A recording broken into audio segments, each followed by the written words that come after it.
Kunyari, kapapanganak pa lang ng girlfriend mo, then ginamit mo siya, mararamdaman mo talaga na may pagbabago, no? Pero over time, babalik pa rin po yan sa dati. Pero kung ang pakikipagtalik lang ang batayan mo, maitim ba skin, underarm at singit mo? K-Skin ang bahala sa'yo. Premium ang ingredients, paraben-free and sulfate-free, and FDA approved, kaya safe for everyone. With K-Skin, ibalik ang alindog mo.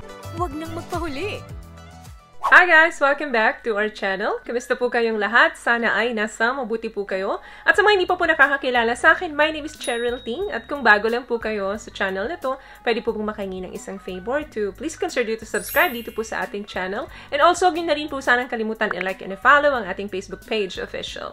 Maraming salamat po. And for today's video is another concern video po. Ang sabi niya is, Miss Che, lumuluwang ba ang kipay pag marami ng nakatalik? Yung GF ko kasi, pakiramdam ko ganun. Maluwang na kasi. Hindi kaya size mo lang ang lumiit. Akala mo lang, lumuwang siya kasi yung sa'yo pala, yung nag-shrink. Hindi, joke lang. Okay, lumuluwang ba ang V ng babae kapag marami na itong nakatali? The answer is, hindi po. Ang pipay po ng babae ay punong-puno yan ng elastic muscles. From the word elastic, ibig sabihin, babalik ito sa dati. So, kahit nakipagtalik ka sa partner mo ng maraming beses o nagkaroon ka na ng experience ng maraming nakatalik, babalik at babalik rin po ito sa dati. Hindi po ang paulit-ulit na pakikipagtalik ang makakaapekto sa elasticity ng vagina ng babae. Possible lang na maapektuhan ang elasticity ng babae, lalo na kapag nagkakaedad siya. Dahil nga bawas na ang pagpuproduce ng estrogen niya, yung lubrication niya kumukonti na din. At numinipis na yung tissue doon sa wall ng vagina niya. Pangalawa na pwedeng mabago lang ang pagluwang or daanan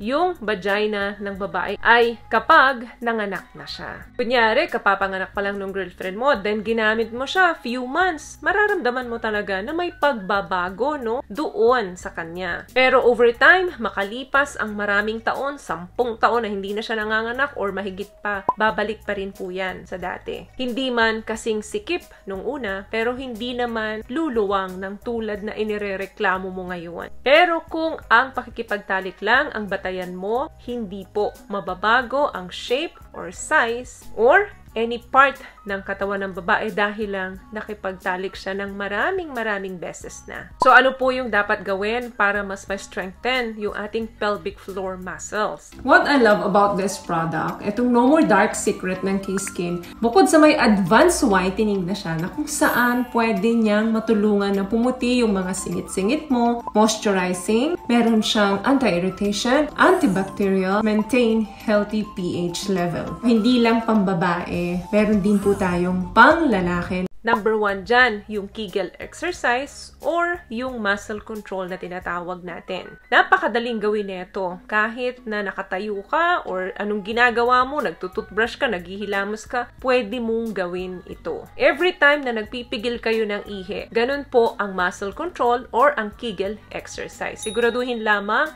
na walang ihi doon sa bladder ninyo. Napakabisa ng exercise ninyo para maibalik yung dating sigla, lakas ng inyong pelvic floor. Iihi ka, pipigilin mo ng mga 10 seconds. Bilang ka, 1, 2, 3 hanggang 10, then release. Then ulitin mo hanggang maka-4 na beses ka. Basta make sure lang na wala po kayong nararamdaman na iihi talaga kayo. Then pipigilin nyo. Kasi UTI naman ang kalaban nyo. Paulit-ulit nyong gawin yan. Nakahiga ka man, nakatayo ka, do it regularly. Then makikita mo yung changes after na magawa mo yan ng paulit-ulit. Hindi lang po sa babae, even sa mga lalaki, malaking tulong po ito, lalo na kung nagkakaproblema na yung mga pre-ejaculation, malaking tulong po na mapatibay o ma-strengthen yung mga pelvic floor muscles ninyo. So, hindi po totoo na kapag marami ka ng karanasan, marami ka ng nakatalik, ibig sabihin, luluwang ka na. Wala pong katotohanan yan. Numan ang activity ng vagina mo maliban sa panganganak o maliban sa aging, wala na pong makakapagpabago niyan.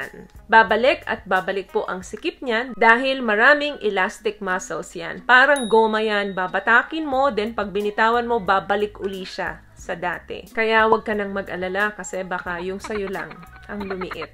So, yun lamang guys ang video natin for today. I hope nakatulong po ang mga pinag-usapan natin dito. At kung nagustuhan niyo po ang ating video, please give it a thumbs up, comment down below, and also share this video na rin po sa mga kaibigan na sa tingin yung matutulungan ng video natin. Once again, palagi po kayong mag-iingat at palagi po kayong manalangin. Thank you guys for watching and see you in our next one. Always love yourself and be a blessing. Bye!